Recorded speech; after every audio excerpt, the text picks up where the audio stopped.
longest time, we believed that capitalism and communism were polar opposites, a dialectic, okay? A black and white.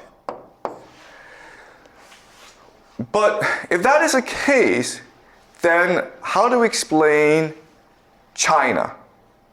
Because for the longest time, China was a communist country, and then in the 1980s, it started to reform, and now China is very much a capitalist country. In fact, if you think about it, this transition has been seamless. There hasn't been much conflict because of this transition. And this is not true historically, where transitions have been very violent, okay? So think of the transition from feudalism to capitalism, okay? That was a very violent process. Think of the process from Catholic Europe into Protestant Europe. That was also a very violent process. But in China, communism transitioned into capitalism pretty easily, pretty quickly, and extremely successfully, okay? And in fact, you could say that today, China is very much a capitalist country with some communist elements, but it's very much capitalistic. So the question then is, if these two ideologies, capitalism and communism, are such polar opposites, if it's a dialectic, then how does this happen in China? And what I want to show you today is that actually this is a false dialectic, okay? Meaning that communism and capitalism are actually more similar than they are different. In fact, what I will show you is that in many ways, communism is a creation of capitalism as a weapon to destroy capitalism's major enemies, okay? So communism is not really the enemy of capitalism. The real enemies of capitalism are different ideologies, okay? So these ideologies include monarchy. The idea of monarchy is that rather than power in the hands of the capitalist, power is in the hand of the king, okay? And what a king often does is redistribute capital in a way that is more fair. So for example, when a king first comes into power, what a king often does is cancel all debts and redistribute the land. And that's why he's so popular, okay? So capitalists are afraid of kings. They don't want kings because a king will often redistribute property. Another great enemy of capitalism is religion or theocracy, okay? And the idea here is that all religions teach you that money is evil, right? God doesn't want you to make money. God wants you to be kind to others, to love your children, to be a nice person, okay? So that's why in Catholic Europe, they were so poor, because people were more focused on redemption and salvation than they were on making money, okay? So theocracy is also a major enemy of capitalism. Then you also have nationalism. Nationalism is the idea of loyalty to your people, loyalty to your nation. For capitalism, that's a problem, okay? Because capitalism wants to be loyal to capital, and it wants capital to flow through across borders. So I see an investment opportunity in China. I want to take my money from America and put it into China. I don't want to worry about, oh, China's my enemy, China is not my people, okay? So nationalism is also a major problem. And then you also have another problem, okay, called democracy. So believe it or not, capitalists hate democracy. Why do they hate democracy? Because if you think about it, if people had power, the workers had power, they would all get together and vote to redistribute wealth, right? To make the rich pay more taxes. We call this socialism. Okay? So you think about it, the enemy of capitalism is not communism, it's these four other things. If you actually think about it, okay? Communism is is working with capitalism to destroy all four of these things, right? So let's look at this. Monarchy, okay? Communism does not allow for monarchs to arise. It allows for a party to arise, right? What is a party? Party is an oligarchy, all right, which is a capitalist system. Now, theocracy. What does Marx say? Marx says is that religion is the opiate of the people. Religion is the great evil of the world.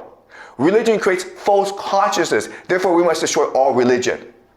Right? And if religion is destroyed, what is left? The only thing that is left is money. Okay? Now, nationalism. Communism is international. Right? Workers of the world unite. So nationalism is also bad. We want to unite as a world. All workers unite. The class consciousness is more important than national identity, right? Now, democracy. No, this is bad too, right? Because workers cannot defend their rights. Workers have false consciousness. Workers have been brainwashed by the capitalists in school, in the media, by the internet, by Hollywood, okay? Therefore, a vanguard, the party, must lead the people into socialism. All right? So this is really convenient how capitalism and communism have similar enemies, and communism helps destroy all four enemies in a way that capitalism cannot.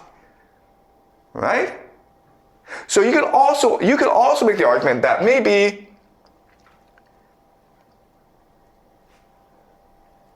communism was a weapon or a virus created by capitalism in order to conquer the world, in order to destroy the world so that capitalism can spread throughout the world. And China is an example of this, right? Think about the Cultural Revolution that destroyed religion, that destroyed tradition, that destroyed cultural identity. And what happened after the Cultural Revolution? China became capitalist, and it became hyper-capitalistic. China had the fastest economic growth rate in the world. How did that happen? Okay? So I'm not saying this is true, I'm saying like, this is something for us to think about. All right? All right. So let us now think about this. And again, this is all just speculation on my part, okay? I don't really know. I'm saying like, why is this happening? Why is this the correlation, right? All right, so an example is Karl Marx. And Karl Marx, of course, is the founder of communism. And the history of Karl Marx is like really, really strange. So, for example, he is a German citizen, but he spent all his time in Britain.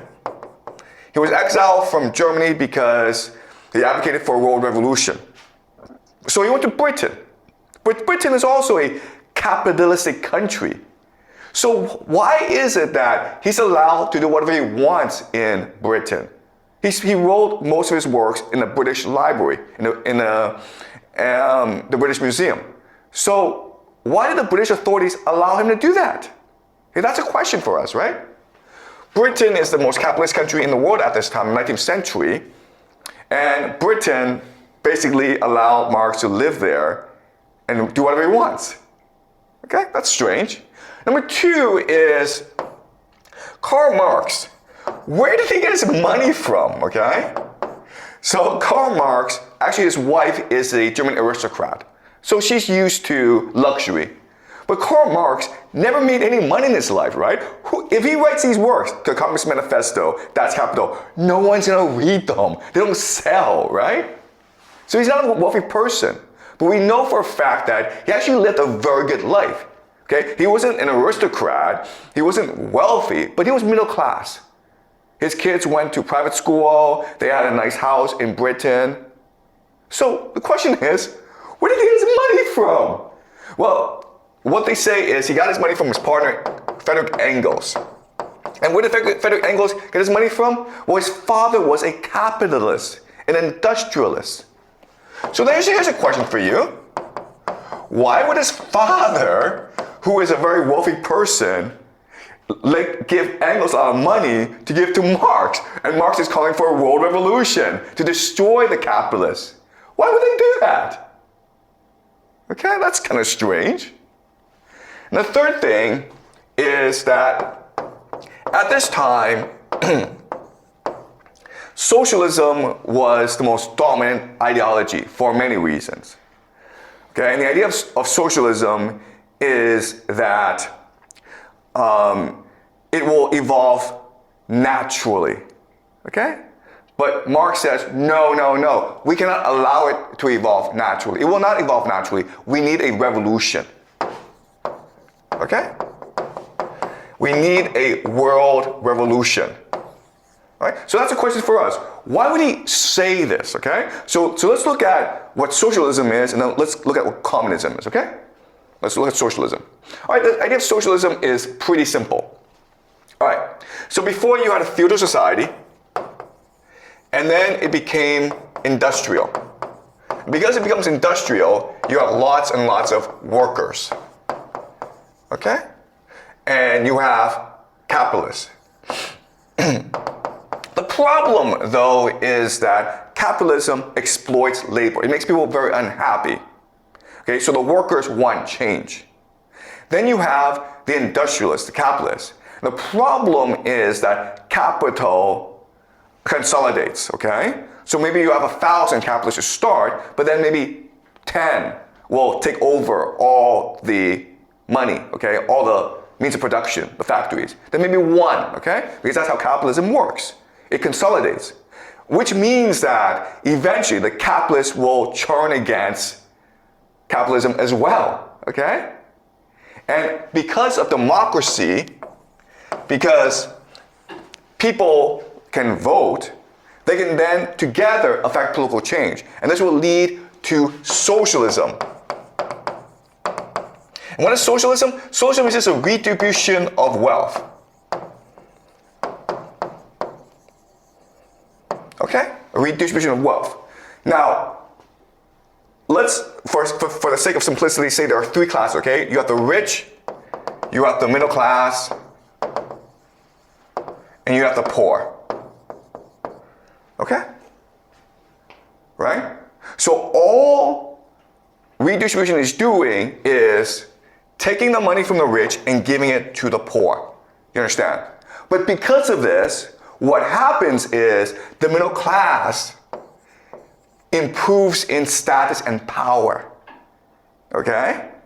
So if you look at the system, you would think, okay, look, the poor want this system because they have more money, they have more equality, but also the people who really want the system are the middle class because it means that over time they have more power and status than the rich, right?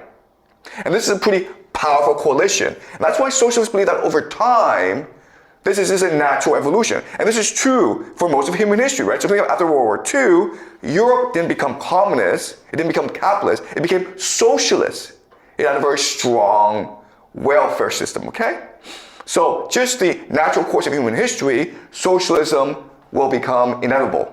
Okay, does that make sense to you guys? Okay, because this is the majority of people. But Marx had problems with this, okay?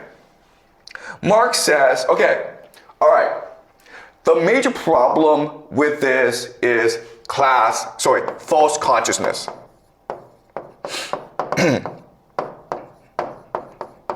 Okay? You think that this is a natural process, but capitalists, the ruling elite, have a lot of tricks up their sleeves, okay? For example, they can brainwash the workers, right? So for this to work out, you need to create true consciousness. So you need to destroy religion. You need to revamp the education system. You need to control the media, okay? Otherwise, the capitalists will use the schools, the media, religion to brainwash the workers. And also, these workers need to unite together across the world to have true power, okay? Why? Because the real struggle is one of class, okay? Consciousness. And for socialism to arise, we need to destroy class, okay? So the idea of the middle class obtaining power, that's bad. What we should have is just everyone the same, okay? Equality. Alright? And that's the idea of Marxism, to destroy all property, okay? That's the main difference between socialism and communism. Socialism is the redistribution of property. Communism is the destruction of property. But if you do it this way, what happens is that the middle class now lose status, right? And so it's both the rich and middle class that suffer under communism, and therefore they will probably unite together against the poor. You understand? So it sounds similar, socialism and communism, but it's night and day. Socialism seems like the natural evolution of things, okay? And so it sounds right. So why is Marx screwing around this, okay? He also says that, okay, you also need a party. You also need a vanguard, an elite, to destroy the false consciousness, unite the workers, and create a common society. And when they do that, when system is completely communist, then the party will give up power and you will have a socialist paradise. But then the question then is, why would the party give up power, right? So if the party is capable of creating consciousness, why don't they just switch to a different false consciousness? Okay? So the problem with Marx is that it's working on socialism and making it more extreme. It's also making it more confusing. And why would he do that? Okay? It's very confusing now. All right? And my argument to you is that when this happens, when an idea becomes more extreme, the intention is to discredit it, to make it illegitimate, to destroy the idea. All right? So if you think about it, according to game theory, the people responsible for communism is not Marx. The people responsible for communism are the capitalists, the ruling elite, because they want to destroy the idea of socialism, right? They don't want this unity between the middle class and the workers. They want the middle class to remain with the nobility and the oligarchy, okay? Does that make sense? All right.